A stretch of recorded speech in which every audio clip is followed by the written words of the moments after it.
Our first segment today is going to have some similarities to one of our segments yesterday. Yesterday, I dove into some characteristics that I was looking for in LSU's next football coach. I talked about commitment, talked about embracing the new rules in the world that college football is, talked about age, talked about expertise on one side of the ball. There were plenty of things that I talked about over the course of that segment as an overview. I want to drill down deeper into one of those bullet points today. So same topic, just more in depth on one bullet point. And it is that expertise on one side of the football for the next coach. When Nick Saban left after the 2004 season, his defense walked out the door with it. And LSU's had 3 head coaches since then, starting in 2005 with Les Miles, Ed Orgeron taking over in 2017, and Brian Kelly in 2022. And what you saw from those 3 was a dependence on coordinators on both sides of the ball. Because you don't look at Les Miles, and yeah, you might go, well, offensive line guy, run the football. But like, was it his scheme? No, and it certainly wasn't an identity of the program in a positive manner if you are going to lean that way. Ed Orgeron was never a defensive coordinator, didn't have a scheme that he wanted to play. Brian Kelly has been a defensive coordinator in his time and certainly does get credit for some of the offensive philosophies that he's brought with him place to place. But these guys are over the top of the program when they run it, and they're very dependent on the coordinators. I'll give you the examples. You know them, but like Les Miles had Jimbo Fisher, and LSU scored some points. And then he got Gary Croton, and LSU did score some points, and then that fizzled. And then you had the situation where Steve Kragthorpe came in, and he got sick, so he had to step aside, and Greg Studrawa did okay, but then it kind of faded with him, and then they brought in Cam Cameron, and it was a disaster. And you rode this roller coaster trying to find your offensive coordinator, and the same thing was true on the defensive side. He started with Bo Pelini, and that was great. They won a championship, but Pelini left for Nebraska, and he elevated Bradley Del Pivido and Doug Mallory, and they couldn't do anything on defense. That 2008 defense was just awful. And it fell off a cliff because you didn't have Pelini there. So they went and hired John Chavis, and that was great. And then he left, and they went and hired Dave Aranda, and that was great, as long as you had the right coordinator in place. But you're riding the volatile swings of misses at coordinator, and Cam Cameron in the Malvito, if you want to use a bad phrase from that time. Like, if you got a bad coordinator, things went terribly. And then the same thing is true for Ed Orgeron when he got here. He wanted Lane Kiffin. Well, that didn't happen, so they got Matt Canada, and those two hated each other. So it didn't go well. And Ed Orgeron told him at halftime of the Troy game, don't run any more motions, which is like the main piece of a Matt Canada offense. Now, they got Steve Ensminger in place, and Joe Brady came in, and they made magic, but then Joe Brady left, and Steve Ensminger said, I'm out of here. Well, they ended up without a coordinator, like, well, Jake Peets, you can run the offense. Well, that didn't work. Jake Peets doesn't know how to run an offense. He just knew Joe Brady, so they hired him. On the defensive side, you had Dave Aranda, left over from Les Miles. Everything was great when Aranda was here. Well, he left for Baylor, and you hired Pelini, and it was terrible. So he left, fired him, and then you couldn't find a defensive coordinator. So you went and got Durante Jones, who hadn't called a defense in a decade and hasn't called one since he left LSU. Now, he did okay at the end of that season, but like you were dependent on something you couldn't make happen. Brian Kelly, y'all know that story. Denbrock setting records. Sloan, it fell apart. Matt House, awful. Got Blake Baker, things got better, but the offense had fallen apart. See what I'm saying? Like, there's just so much volatility. I would like the next coach to take away 50% of that volatility. And this is one of those deals where I get the notebook out and I start going through and I go, okay, this is what I think in my head. What do the numbers tell me? And I started going through some very household names in college football. Start with Lane Kiffin. Lane Kiffin on offense at Ole Miss. Total offense in the nation, not the SEC, in the nation. This year, 4th. Last year, 2nd. 2023, 13th. 2022, 8th. 2021, 6th. That's 4 top 8 offenses nationally and the one, quote-unquote, off-year 13th in the nation. It doesn't matter who they have as a defensive coordinator. It doesn't matter who they have, Charlie Weiss Jr., as long as Lane Kiffin's there, they're going to be a top 10 offense in the nation. Book it. Ryan Day, in terms of scoring offense at Ohio State since he's taken over. There's been 9 seasons. Top 12 in the nation in scoring offense, 7 out of those 9 years. They had one dip in 2023. They were 45th. Other than that, 18th, 12th, 2nd, 1st, 11th, 3rd, 8th, 6th. Like, no matter what, quarterbacks come and go, offensive linemen come and go. Sometimes you have Jeremiah Smith. Sometimes you have Emeka Egbuka. Sometimes, like, it doesn't matter. You got Jackson Smith and Jigba. You're going to be in a top 15, top 10 in scoring offense every year with Brian Day as your offensive coordinator, as your head coach. I can go to Mike Elko. He's at Texas A&M right now. And I mentioned this stat yesterday, but I wanted to go back and look year over year. I know what they are this year. I know third down defense, Mike Elko, this year, they're first in the nation. Best in the country on third down. I watched with my own 2 eyes in Tiger Stadium. So I wanted to go, okay, well, what does that look like in his time at Texas A&M calling defenses? Because, you know, he's a defensive coordinator for Jimbo Fisher. Well, last year in his first year, 33rd. Certainly not bad, but not like elite of the elite. But then you go back to his time as defensive coordinator in 2021, 2019, 18. 13th, 23rd, 15th, 9th.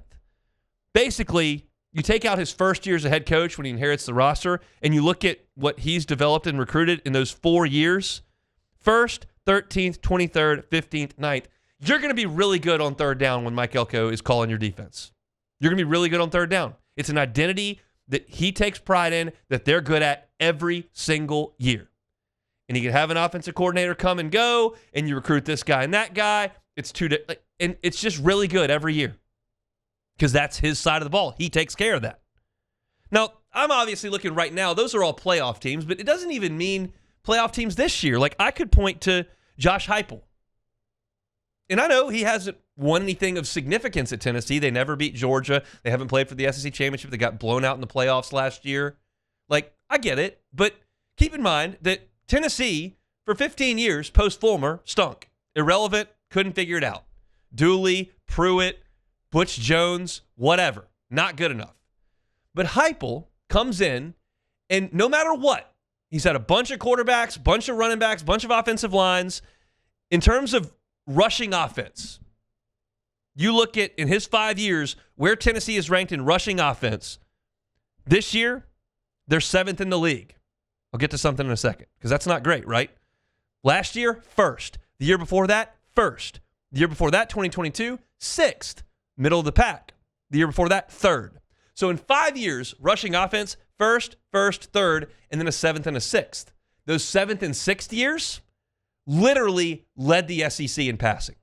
So in 4 of Heupel's 5 years, they have been number 1, not like top 5, number 1 in the SEC in either rushing or passing.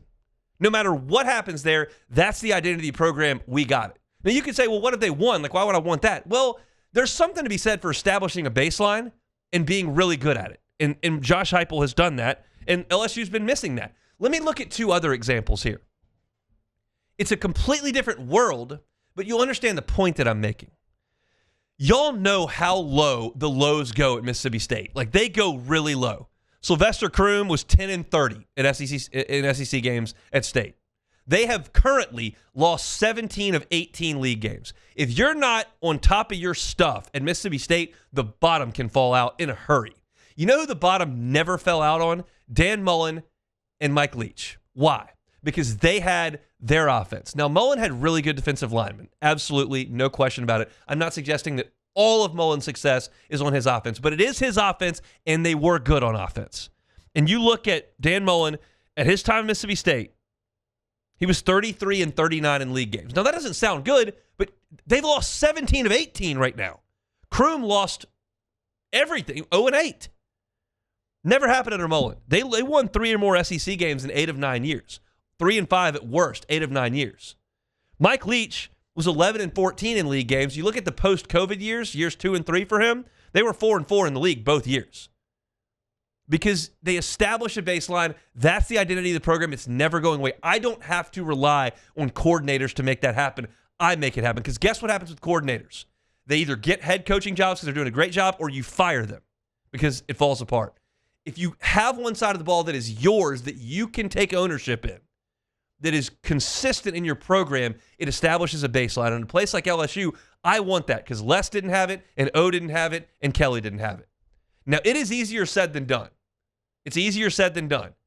Auburn just hired a guy 3 years ago who has scored points everywhere he's ever been, and Hugh Freeze couldn't do anything on offense. Couldn't do anything. Billy Napier's an offensive guy. Went to Florida. Their offense is awful. Fired. Dave Aranda went to Baylor. I bet you weren't completely aware of this. In his time at Baylor the last 2 years, Baylor's been in the bottom half of the Big 12 in defense.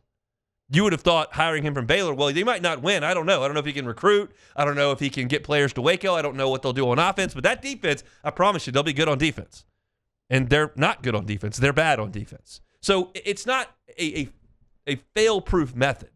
But as I'm evaluating candidates, there's just something to having an expertise on one side of the ball that never goes away as long as that guy's got the headset.